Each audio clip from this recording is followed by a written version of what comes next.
Okay, so just a couple of quick things. So for Wednesday, you're going to be reading the next 68 pages of Midnight's Children, so like roughly half of book 2.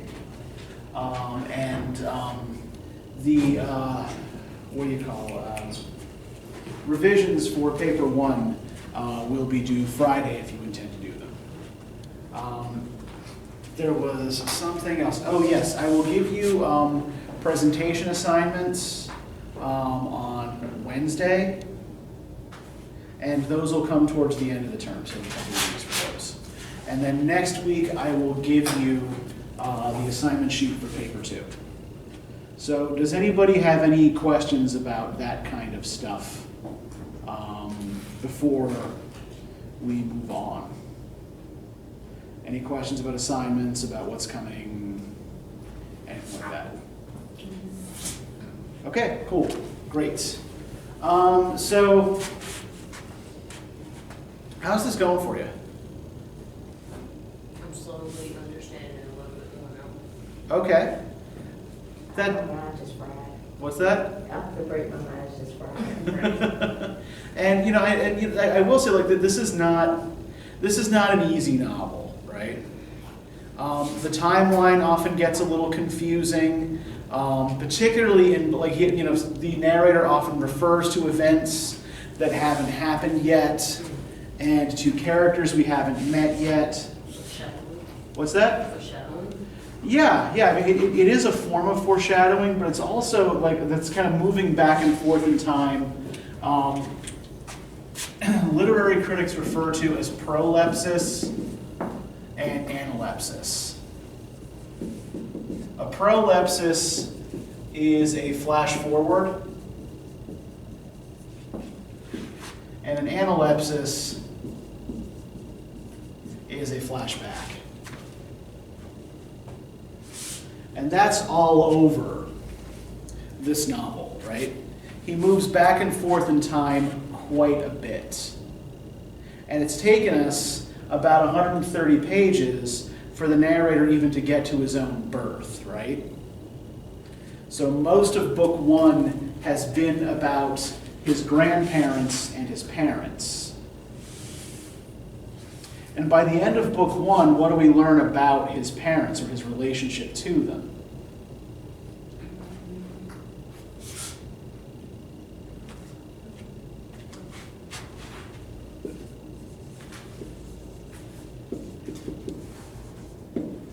We know his actual mom died when he gave birth.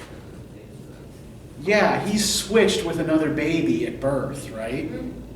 By this woman, Mary Pereira, who is trying, because she's been dating this socialist revolutionary, she wants to do something to rectify class conflict, right? So she puts this poor baby, or this baby of this child of poor parents, with the rich family, with the Sinais, and puts their baby, their biological son, with the poor family. So yeah, so we know that Salim's parents aren't really his parents. And he's not biologically related to the people he's been talking about for 130 pages. Mama was not happy with that one. What's that? I said, Mama, she was not happy when you told her, you're telling me you're Anglo-Indian? Yeah, he is technically Anglo-Indian, right? Because who is his actual father? Young poor. No. Rich? Yeah, it's not the wee Willie Winkie, the street singer, who's Vanita's husband. His biological father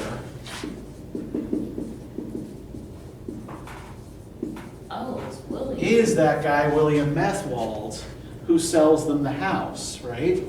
And attaches all these weird conditions to the sale, right? We have that scene where Methwold sends Willie Winkie out to fill a prescription for him, and is then left alone with the wife.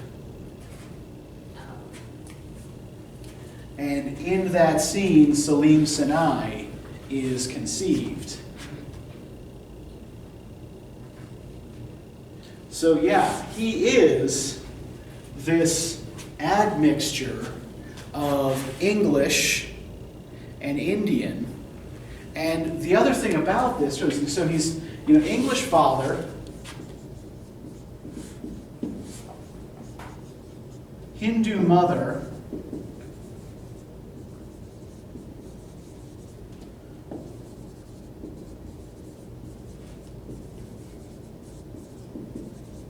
and he's raised by Muslim parents. So you'll remember maybe last time we talked a little bit about the idea of allegory.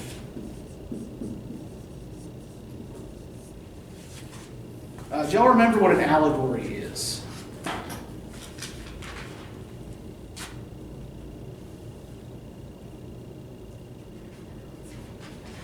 It's a word in which elements every syllabus a specific order.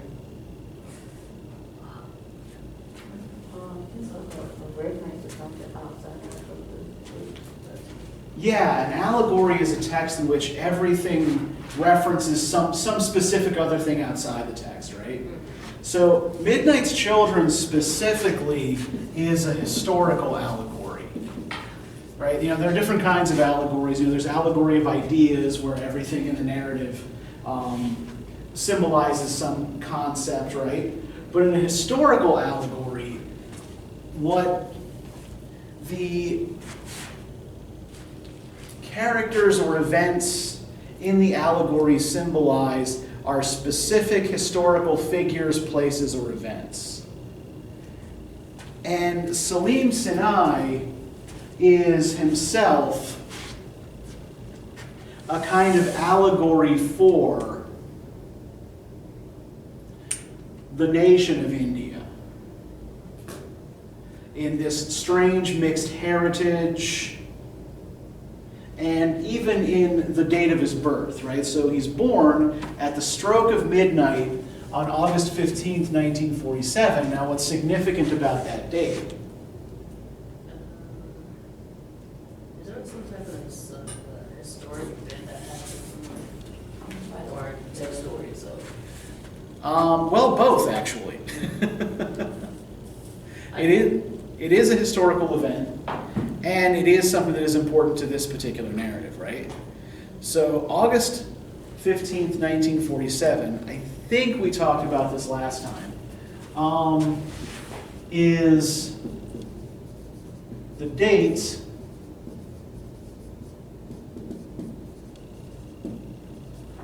of Indian and Pakistani independence. But with that independence also came partition, right?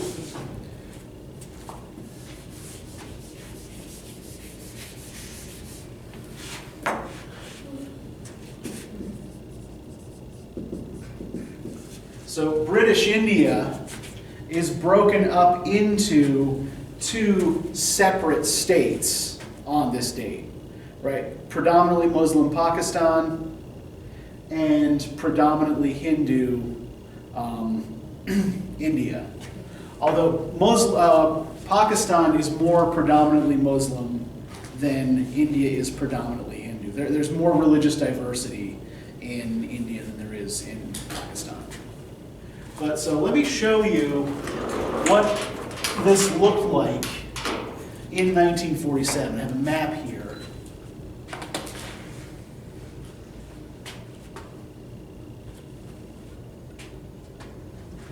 Once it comes up. Oh, here we go. So, this is the political situation on the Indian subcontinent as of August 15th, 1947, right? So, the green parts are Pakistan. The orange part is India. The shaded areas are traditional Indian states that were that were themselves cut into when partition occurred. So we see, for example, Bengal half of it's in India, half of it's in East Pakistan.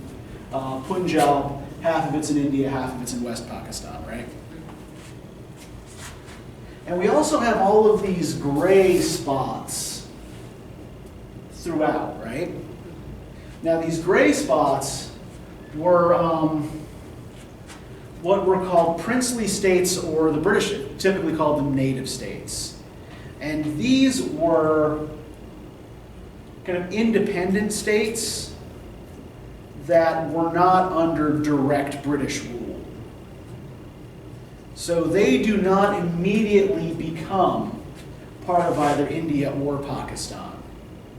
We can see over time, most of them get slowly absorbed. Although we also see at the top here, Kashmir, where Salim's grandfather, Adam Aziz, is from,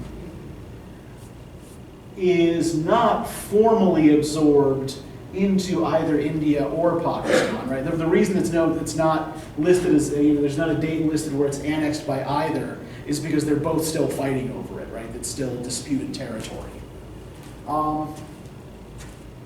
But there are a couple of reasons why I wanted to show you this map, right? So, what do we remember about the bed sheet through which Adam Aziz initially courted his eventual wife? What was weird about that bed sheet? You can only see like a piece of her, and then a piece of, build his own image of her, and he said piece. Yeah, because there's a hole in it, right? That she can only put one piece through at a time. You know, just whichever part of her is feeling sick at any given moment. And what do we notice all over this map?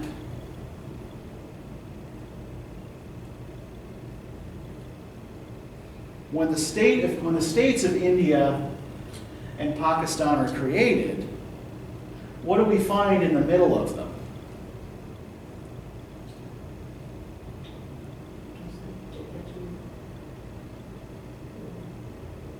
So could you say that a little louder? Like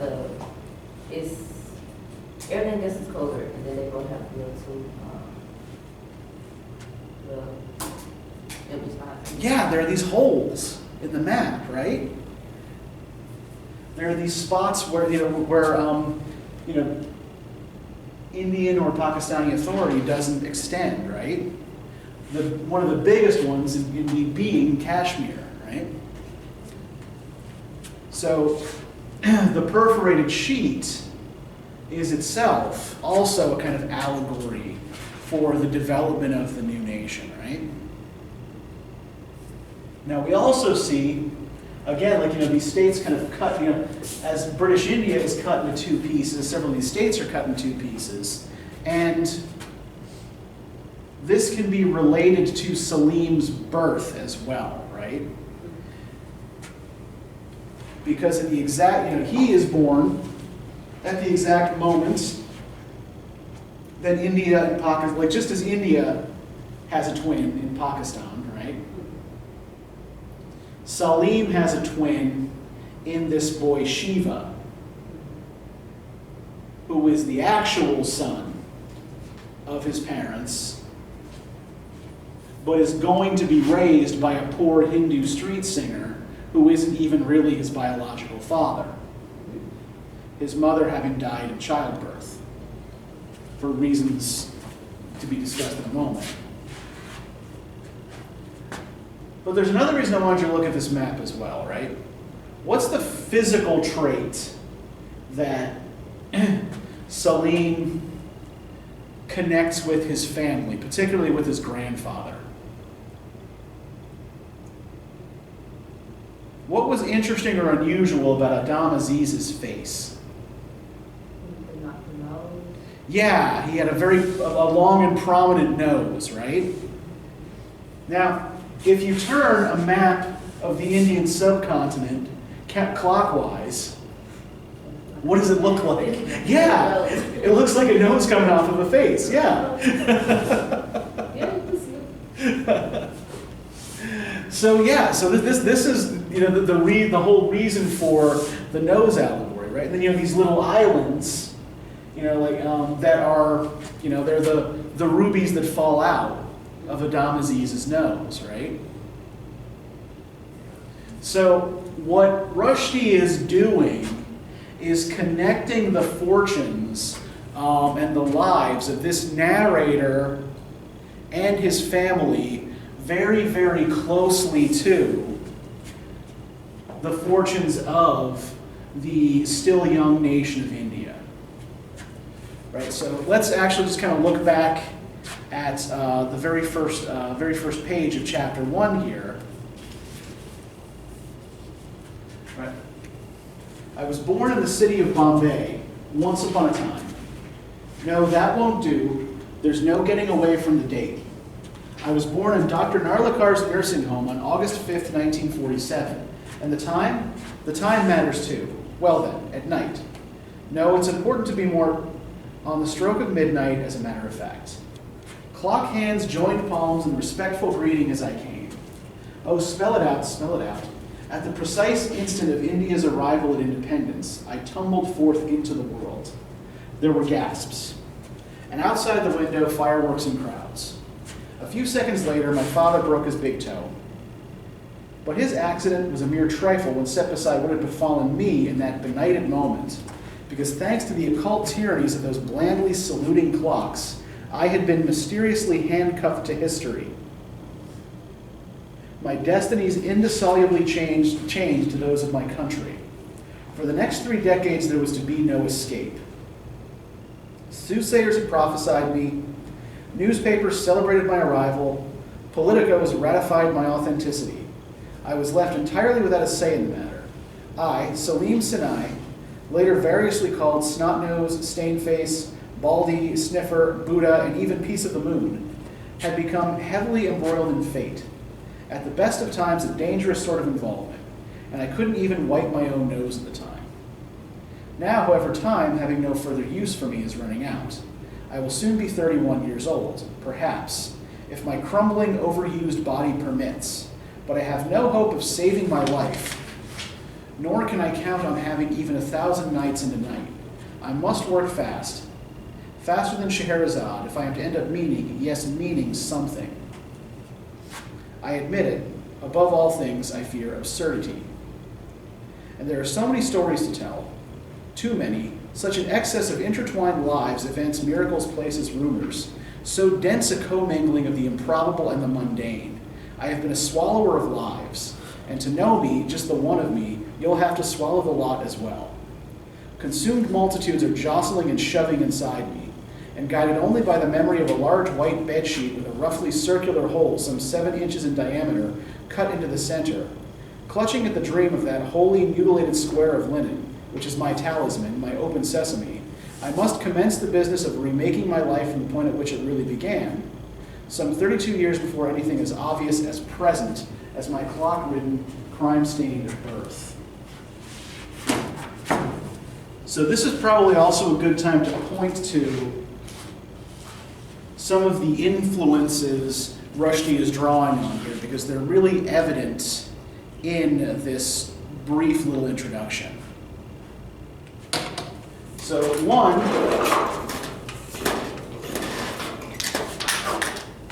is The 1001 Nights. So are either of you familiar with The 1001 Nights at all? No? Okay, so The 1001 Nights is a medieval Arabic collection of tales. The basic frame story that connects them is that there is a sultan who is betrayed by his wife, and as a result decides that all women must be a race of perfidious deceivers. And so from that day forth, he marries a new wife and then executes her the morning after consummating the marriage. So in order to stop this carnage, his vizier's daughter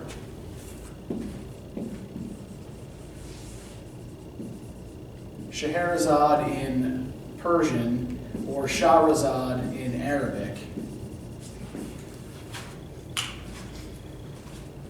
keeps him intrigued by telling him a story every night until he no longer desires to murder anyone.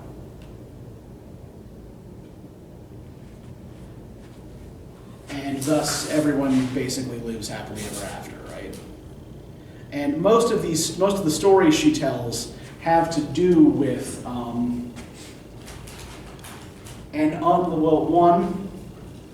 an unjust person who leaps to a conclusion and punishes innocent people as a result. And 2, a good woman who heals the damage done by a bad woman. So these are kind of the connecting threads here, right? But I think the thing that Rushdie is really taking from this is this notion of this kind of limitless and amorphous collection of stories that are only held together by a very, very loose thread, right? A very loose thematic thread.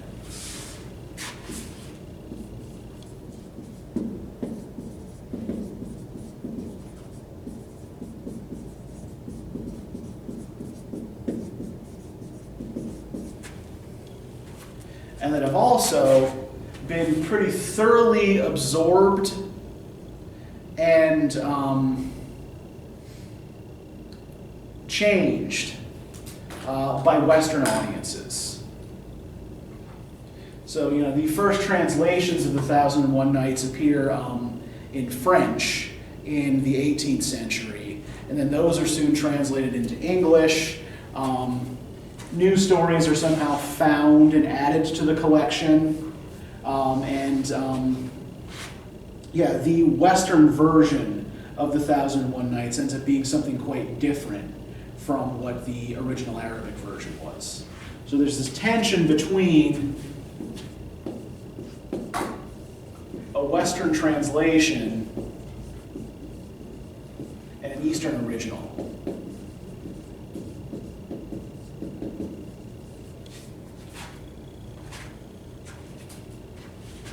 And the other big influence, at least that I see here, is actually thoroughly Western. It's an 18th century novel by an Irish clergyman by the name of Lawrence Sterne. And it's called Tristram Shandy.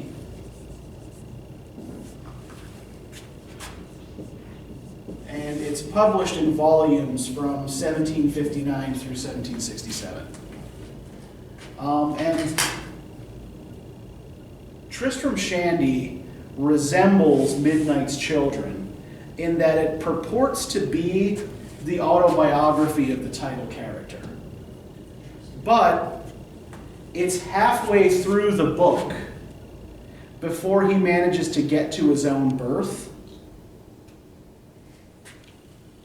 And the pathway to his birth is marked by a series of digressions into seemingly unrelated stories, right? So every time Tristram Shandy seems like he's about to get ready to narrate his own entry into the world, he goes off on a tangent and further delays his own entry into his narrative, which is pretty similar to what we've seen Salim doing here as well. So he talks a lot more about these conflicts between his relatives than he does about himself for much of this, right?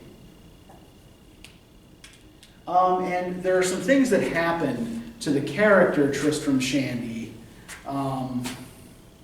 that closely resemble things that are going to happen to Salim Sinai. For example, Tristram Shandy himself is being permitted by his nurse to urinate out an open window because they can't find his chamber pot. And as this is happening, the window sash, the sash that's holding the window up, somehow gets released, and he is accidentally circumcised. So these kinds of like little symbolic emasculations are going to happen to Salim a couple of times as well.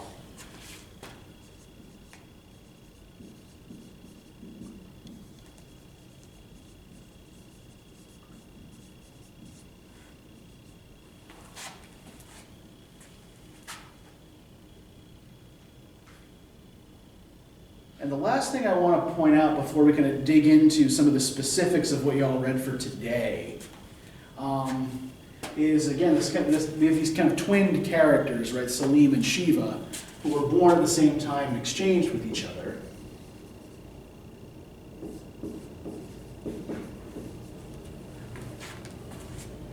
Do you happen to know what either of these names mean?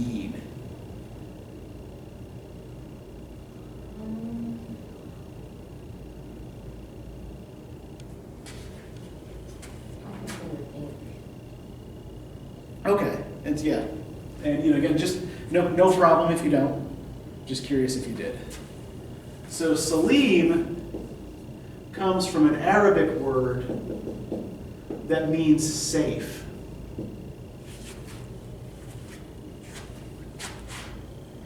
And Shiva, in Hinduism,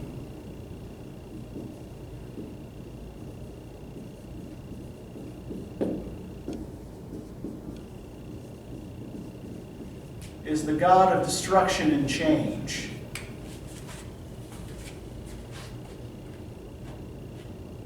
So even in terms of the names that these boys are given, right, they're kind of paired opposites, right? One is safety and stability, the other is destruction and change. So before I go any further with this, do you have any questions?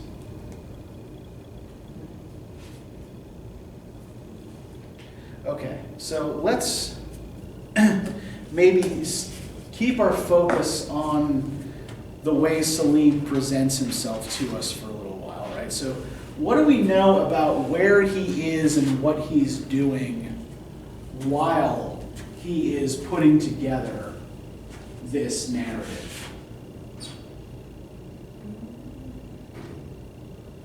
Can you get a sense of where specifically he is?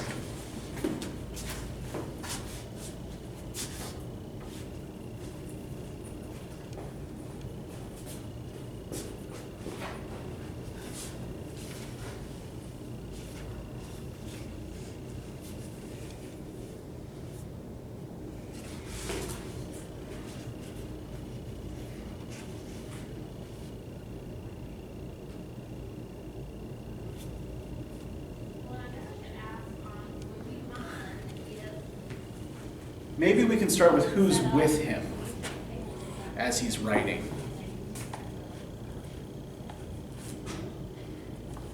Who's he telling his story to? Yeah, there's this woman, Padma, right, who is beside him as he is trying to put this story together. And what is Padma like?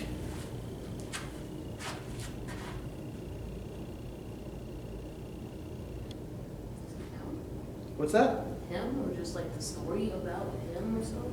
Well, I mean, what is she like?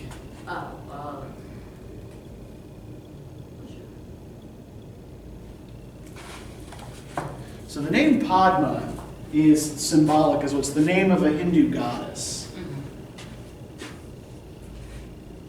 Mm-hmm. Right. In particular, right, she is the goddess of dung. But not like dung in the way we tend to think of it as like something that is foul and filthy and needs to be thrown away. Right? This is dung in its various productive capacities. So, as fertilizer, as fuel, right? You can use dried dung to start a fire. Dried dung can also be a building material.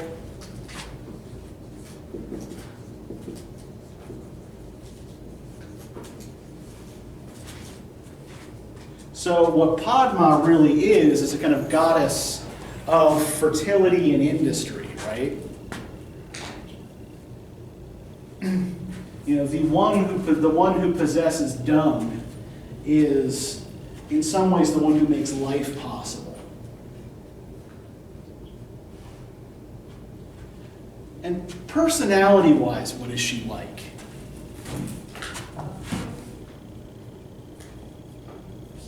She seems awesome. Okay. Bossy, a little pushy, a little impatient, A right? little bit. When she was like saying, when she found out he was Anglo-Indian. Uh-huh. So you're an Anglo-Indian? It's like, and while he was still telling the story, he's like, that's your mom. You might as well say that's your mom and everything. Uh-huh. Yeah, she interrupts him a lot, right? And he always reports her interruptions as well. So he seems to care enough about what she thinks and what she says to include it in his larger narrative.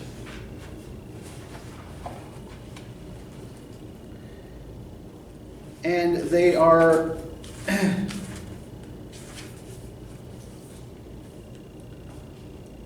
working together in a pickle factory. Right? This is where Salim is putting together his story, right? So if we turn to page 35. All right. Rising from my pages comes the unmistakable whiff of chutney. So let me obfuscate no further. I, Salim Sinai, possessor of the most delicately gifted olfactory organ in history, have dedicated my latter days to the large-scale preparation of condiments. But now a cook, you gasp in horror? A khansama merely? How is it possible? And I grant such mastery of the multiple gifts of cookery and language is rare indeed, yet I possess it. You are amazed, but then I am not, you see, one of your 200 rupees a month cookery Johnnies, but my own master, working beneath the saffron and green winging of my personal neon goddess. And my chutneys and kasandis are, after all, connected to my nocturnal scribbling. By day amongst the pickle vats, by night within these sheets, I spend my time at the great work of preserving. Memory, as well as fruit, is being saved from the corruption of the clocks. So, what's the metaphor that he's making? What's the analogy he's making here between pickling and writing? What do they both do? What's that? Time consuming. Yeah, I guess they both take time, right? But what else do they do with time? Why do you pickle something in the first place? What are you trying to do with it? To eat it. You could eat it without pickling it in most cases, right? I mean, if you can eat a raw cucumber, it would actually do you good. It would do you good, right? It's pickle thing. Pickles is pretty good. Okay. So yeah, so the spices you use for pickling can enhance flavor, right? But what else does it do?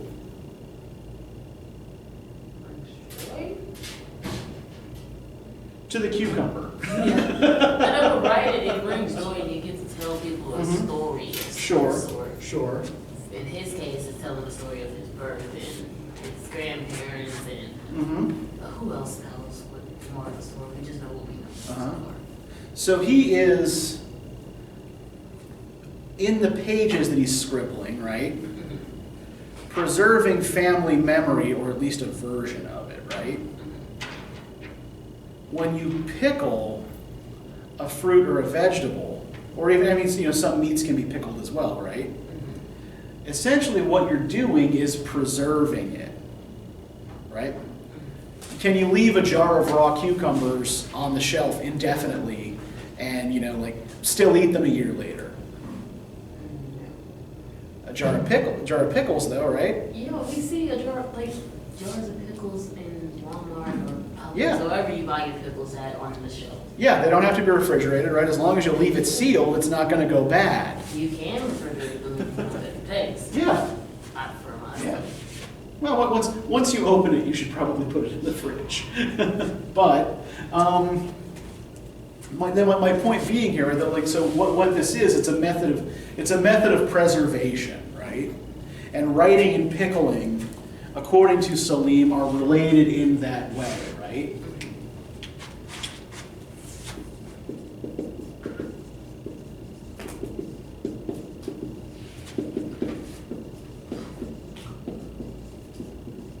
But, as you also noted here, right? When you pickle something, in addition to preserving it, you are also adding spice to it, right? You're also adding flavor.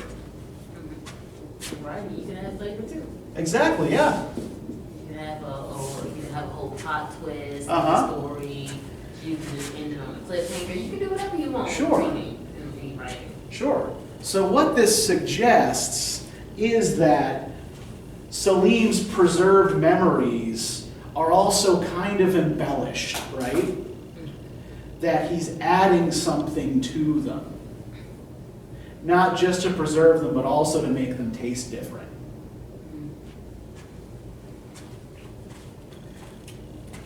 The other thing that he notes about himself, again on page 36, right?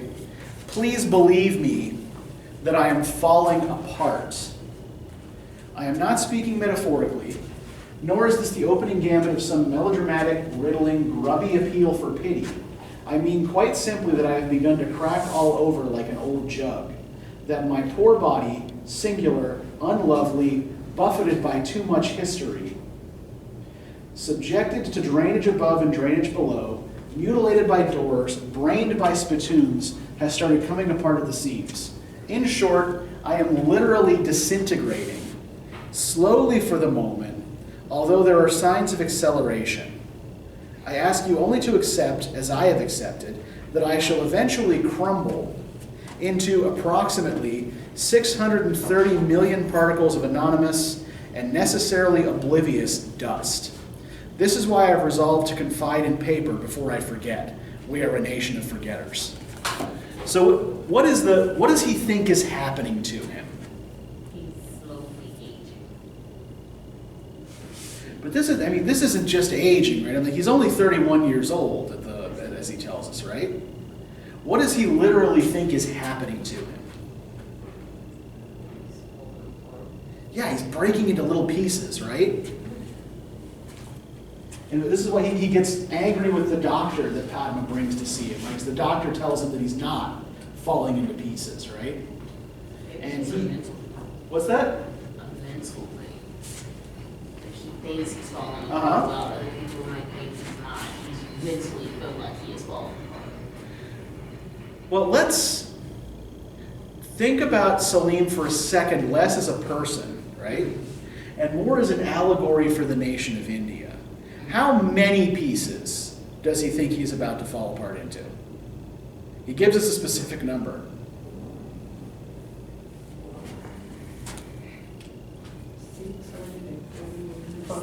600, yeah, he believes he's about to fall apart into 630 million pieces, right? Now, if you had to guess what that number 630 million represents, what do you think it would be? Stars. People. People, yes, it represents people, right? And if Salim is an allegory for India, then who are these 630 million people?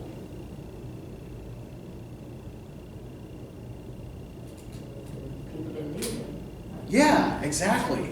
This is the approximate population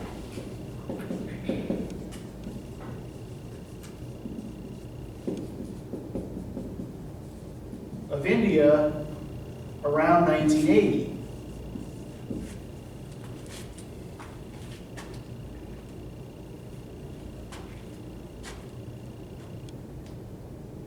So to take this a little bit further, what does this suggest Salim thinks is happening?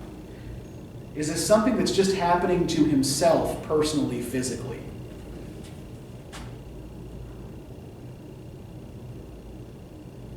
If he's falling apart, what else must be falling apart?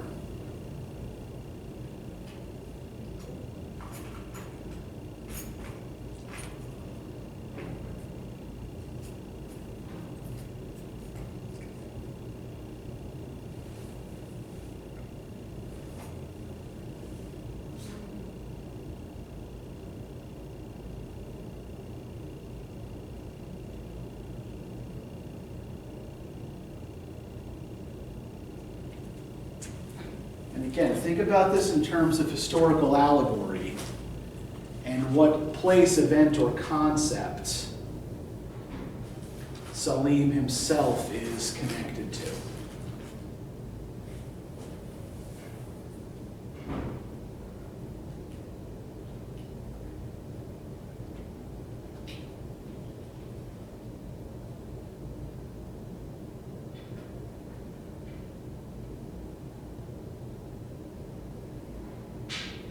What's born at exactly the same time he is? Indians independence. Yeah. India, as an independent nation, is born at exactly the same time Salim is, right? So, like Shiva, India is his twin. And Salim's own personal crack up, right, is an allegory for what he sees as his nation cracking up. That he sees India breaking into fragments. And as a result, he is as well. And again, let's just kind of talk about the nature of this country as it's been described to us so far, right? If, I'll put the map back up here for a second.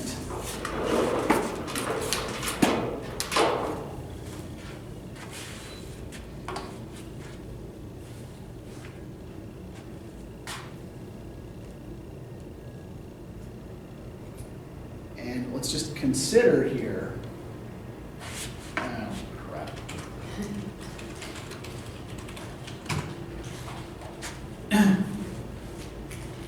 That we've got a nation that is in some sense kind of fragmentary from its birth, right? Or at least from a certain point of view, it is fragmentary from its birth, in that it has been cut into pieces. And some pieces have been left out entirely. What else do we remember about Indian society from last time? About religion, about language, about ethnicity? It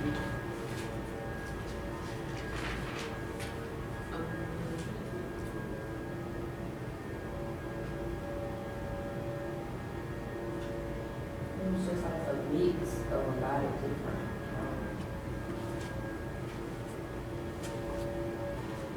I looked at several other things you talked about. Yeah, there are dozens of languages, right? Several different major religions, a variety of ethnic groups that often compete with each other and don't get along, right? So you have the creation of this pluralistic democracy, right? But a pluralistic democracy is kind of dependent on the groups within it being willing to put aside conflicts with each other for the good of the larger whole, right? And so we'll kind of get, as we go through the novel, into how this is occurring, right? But essentially what the novel is a comment on the difficulties of India in the novel's present, right? So end of the 70s, beginning of the 1980s. And kind of like Rushdie's idea of what India had become or was becoming. So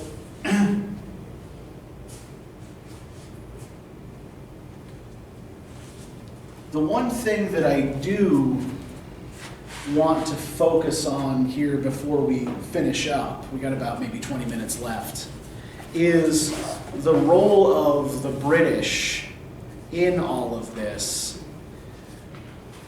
and how this figure, William Methwold, kind of represents the British presence generally. So y'all remember what the weird condition was that Methwold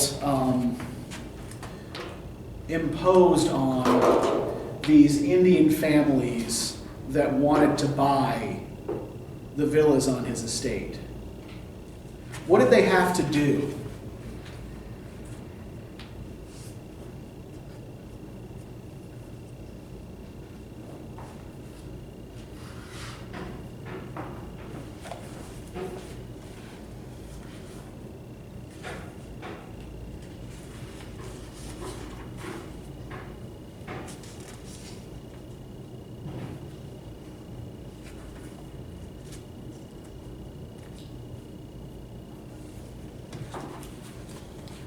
If we look on page 105,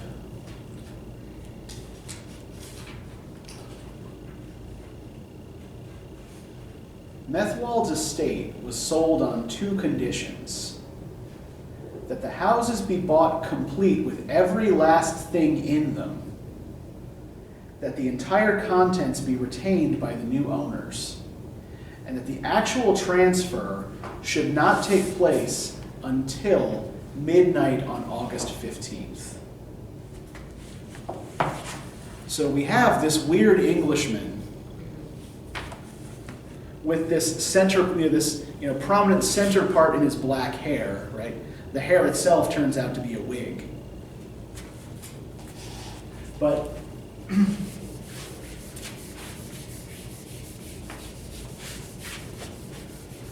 he insists that these Indian families that want to buy his estate, what the hell did I do with the marker? Yeah, thank you.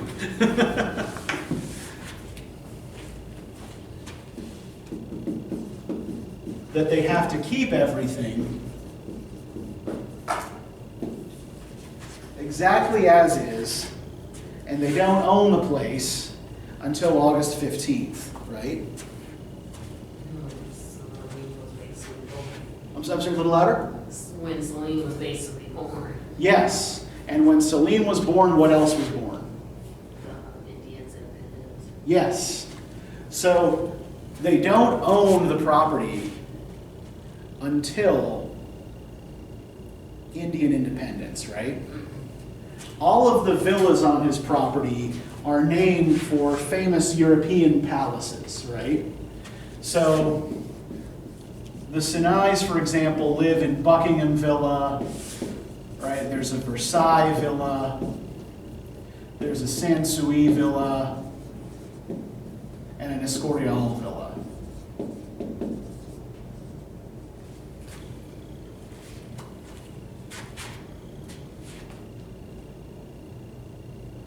Every one of these villas is tricked out with various British conveniences and pets, right? Methwold apparently still likes to come in to one of the houses and feed the fish. There are these, some of the villas have little, budgies in them that, tweet and flap and have to be fed and cleaned up after, right? And they all have to, and everyone who resides there has to participate in a cocktail hour at 6 p.m. So, again, if we're thinking about this allegorically, right, and we think about institutions, what's one thing that we've learned about kind of what perseveres in a post-colonial nation after the colonizer has left? What tends to stick around? What do they leave behind?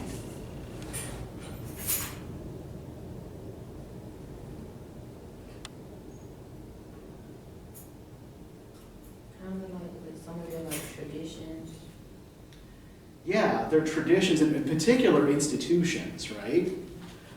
If we look, for example, at most former British colonies, what form of government do they typically have?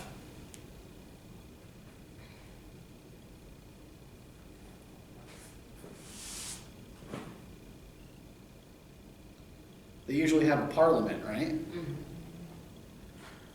If we look at the school systems, you might remember Kamal Braithwaite complaining about, poems about, snow, which he had never seen or experienced until he went to England as an adult, right?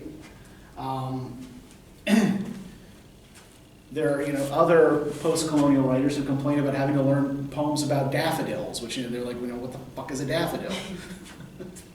Right? But yeah, so school systems, government systems, institutions of various sorts, right, are often modeled on the things the colonizer left behind, or they're the colonizer's institutions, right?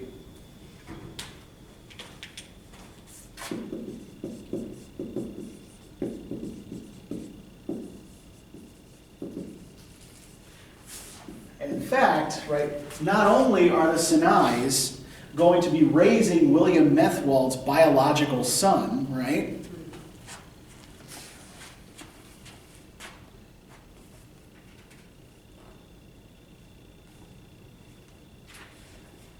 Whenever Methwold is around, Ahmed Sinai seems to ape his mannerisms, right? He imitates Methwold. Let me see if I can find the, right, page 106, right? Tell me, Mr. Methwold, Ahmed Sinai's voice has changed. In the presence of an Englishman, it has become a hideous mockery of an Oxford drawl. Why insist on the delay? Quick sale is best business after all. Get the thing buttoned up. So, it seems like Ahmed Sinai, who is anxious about his social status, when he is around a high-status English person, acts more English, right? So Methwold's habits, Methwold's presence, end up rubbing off on the people who buy him out. So, in large part, like, kind of what Methwold, I think, kind of represents here in the historical allegory is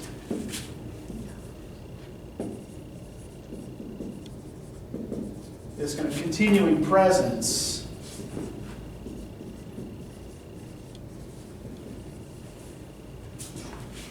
of the colonizer in the post-colonial nation. And at the same time that Methwold is insisting on these weird conditions and refusing to release the property to the purchasers until August 15th, we're told that the negotiations over the creation of India and Pakistan are being held on a British timeline, right? The tick-tock.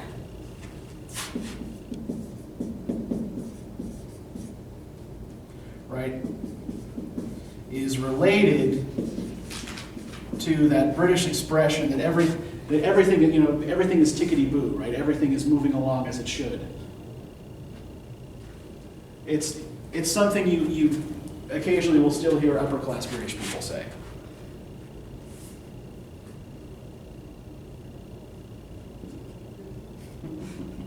It sounds funny. It does, yeah. A lot of things that upper class British people say sound a little ridiculous. Tickety boo being one of those things, you know. I was gonna say that, but he's kind of good. He's English, so I was like, check it out. So, there was something I was about to say, and I've been derailed now by Tickety Boo. Because that's what happens. All right.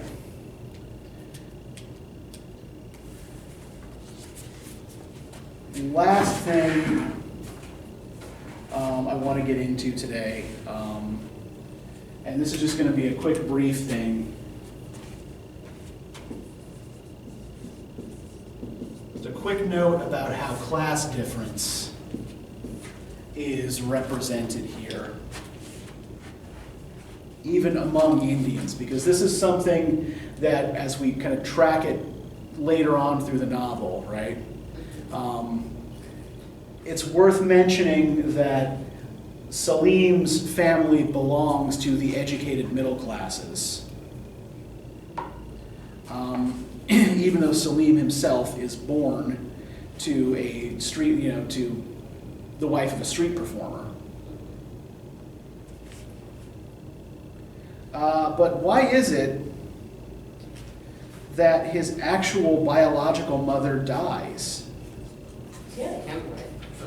She has a hemorrhage, not a hemorrhoid. It's It was something with age. to die of hemorrhoids, I'm sure would be awful. Yeah. But yeah, on page 131, right, or 130, right, Saffron swaddled me as, thanks to the crime of Mary Pereira, I became the chosen child of midnight, whose parents were not his parents, whose son would not be his own. Mary took the child of my mother's womb, who was not to be her son, another 10-chipped pomfret, but with eyes which were already turning brown, and knees as knobbly as Ahmed Sinai's, wrapped it in green, and brought it to Wee Willie Winkie, who was staring at her blind-eyed, who hardly saw his new son, who never knew about center partings. Wee Willie Winkie, who had just learned that Vanita had not managed to survive her childbearing. At 3 minutes past midnight, while doctors fussed over broken toe, Vanita had hemorrhaged and died. Right, the broken toe being Ahmed Sinai's, right? He drops a chair on his foot, breaks his toe, and the doctors are so busy tending to him that Vanita is left to bleed to death, yeah. And then these two babies, right, are born at exactly the same time.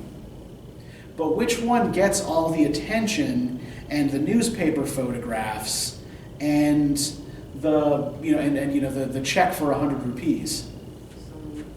Salim, yeah. No mention in any of that of Shiva, right?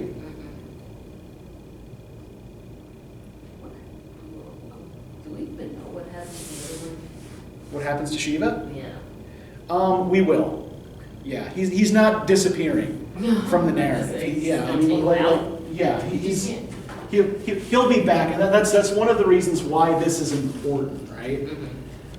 Because these conditions are going to shape the future relationship between these two boys and then men. Okay, so anybody have any questions about anything? Okay, so for Wednesday, we're going to read about the next 70 pages. Let me give you the guide questions for that.